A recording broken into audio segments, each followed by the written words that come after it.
The 20th rally, Aïcha des Gazelles, will take place in the Moroccan desert. The dunes of the Sahara stretch toward the horizon. But before the real battle begins, the drivers undergo training near Paris. Isabelle, Nathalie and Dorothée are training in real conditions to enable the two Renault teams to learn the special skills needed for desert driving. It's a very difficult rally. You're driving for between 10 and 17 hours a day. You don't eat much, you sleep when you can, and after 3 days you've had it. So yes, you really need to train. After a morning of theory, the afternoon is devoted to practice.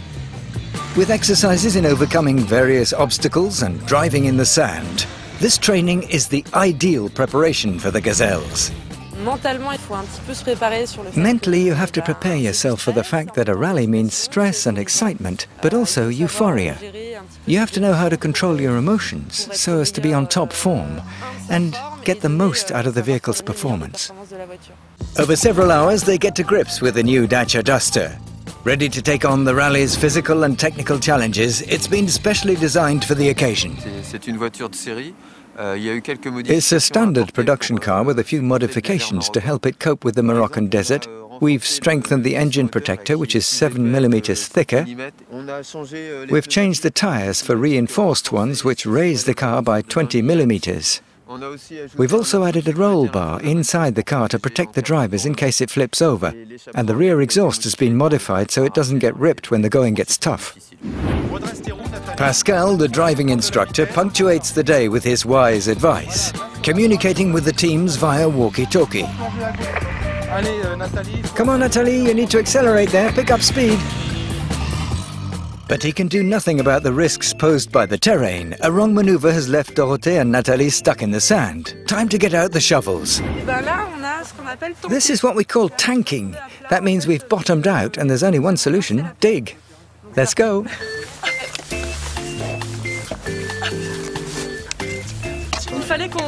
We had to learn to dig ourselves out of the sand, and I thought now was a good time. We were getting a bit bored. We were ready to move on to something else. She's going to do it.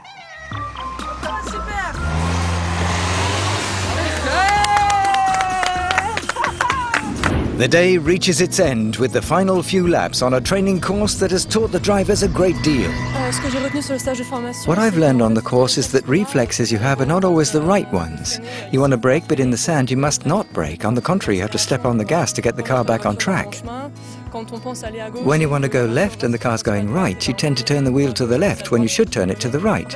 All the reflexes you use to drive a Twingo around Paris are wrong here. The day went incredibly well. I'd say it was essential to learn everything that we'll need to do in the desert. It was really good. From the 13th to the 27th of March, the Gazelles will be making their way through the sand and stones of the Moroccan Sahara, armed only with a compass, a ruler and a map, but fired with enthusiasm and the desire for adventure.